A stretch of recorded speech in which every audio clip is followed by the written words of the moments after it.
Hey, my name's Jason Nicholson and welcome to my YouTube channel. In this video, I want to talk about the impact of EPCs on buy-to-let mortgages. This stuff is already a big consideration for lenders, and more are starting to think about what they want to do going forward. You see, it's a major problem because a lot of properties, hundreds of thousands of buy-to-let properties in the UK aren't currently at a level C. But the government expects properties to be there by 2028 on new residential lets, but 2030 on anybody else. That's a big problem because lenders are looking at this saying, if you take a 5-year deal right now, that time is going to come up during that buy-to-let mortgage lifetime. So in this video, we're going to talk about what is going on, what a lender's going to do, what impact this could have on the buy-to-let market, and much, much more. Now, if you're new around here and you haven't done already, do make sure you subscribe to the channel over there and hit that bell notification. We're on the way to 44,000 subscribers, and by subscribing, you'll get all the latest property news. We're talking EPCs, we're talking house prices, we're talking interest rates, and much, much more. And let's get some views on this video. How do we do that? Simple. Smash like, tickle like, do something to the like button. That really helps with the YouTube algorithm, and that's helped the channel grow. So thank you to everybody that takes a moment to do that. So the EPC stuff is starting to really be considered with lenders at the moment. So very quickly, what even is that? So EPC stands for Energy Performance Certificate. If you list your house for sale, or even if you rent your property, you need a valid EPC certificate.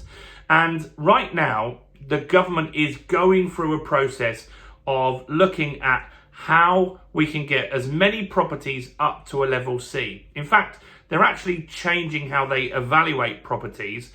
But what Ed Miliband has said is that he expects landlords to get new let properties. So let's say you've got a tenant right now, and then in 2028, your tenant leaves, and then you have to re-let the property.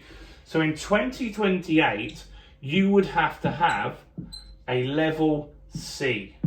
A level C by 2028. Now, if your tenant sticks and you don't get that option to get some work done, you would have to have a level C by 2030.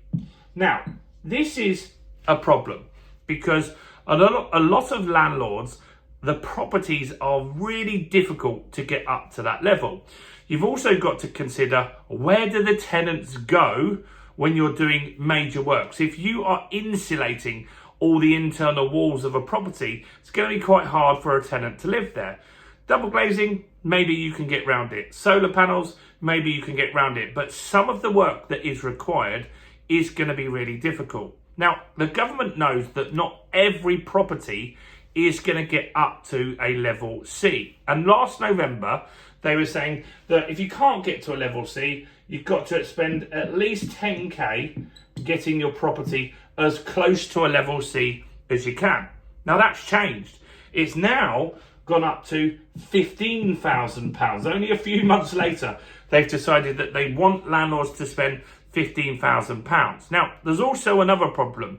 This is not a law yet. This is not something that has to be done right now. So landlords are not doing any of the required work in order to move their properties up to a level C, because here's a scenario. You've got a property that couldn't hit level C, whatever work you did. It's an old Victorian building. You've got sash windows, you've got old boilers, you can't put solar in that area for whatever reason. And so you can't get to a level C.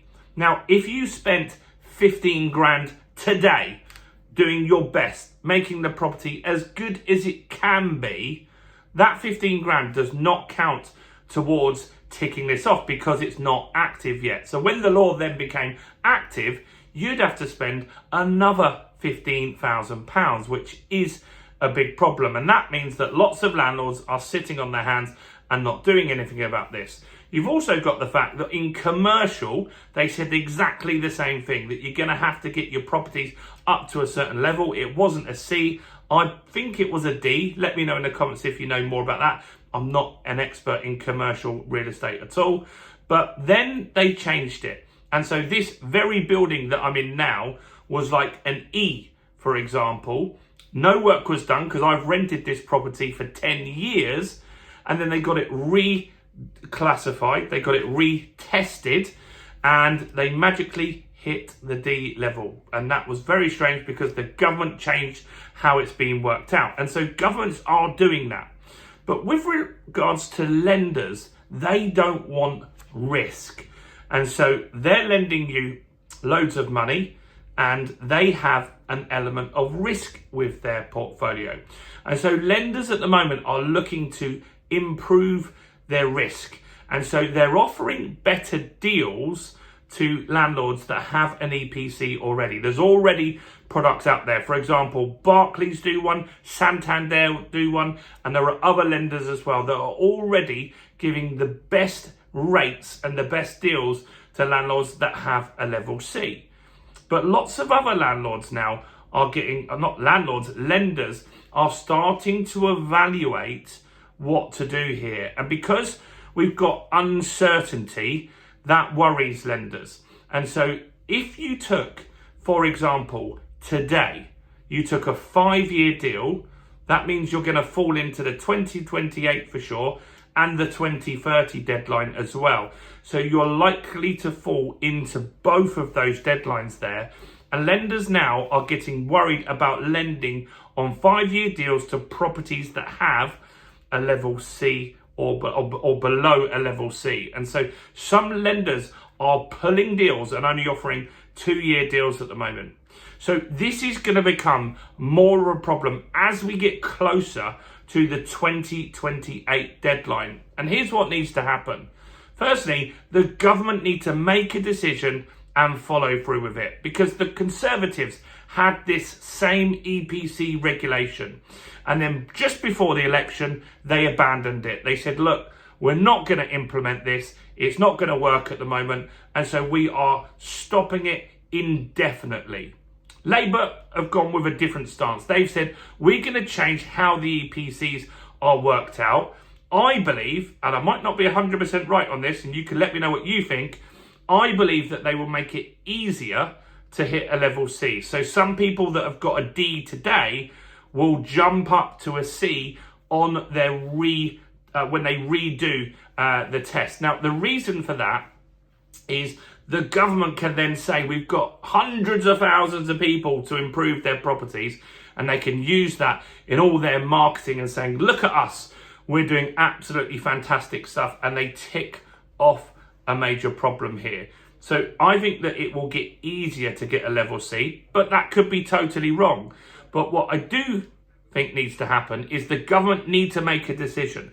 If they want this 2028 deadline with this 15 grand, they need to get the law passed pronto so everybody knows where they stand. That will make it easier for lenders, that will make it easier for landlords, and it will make it easier for tenants who need certainty when they're renting a property that they're not going to have to leave for a while so work can be done. Let me know in the comments what you think.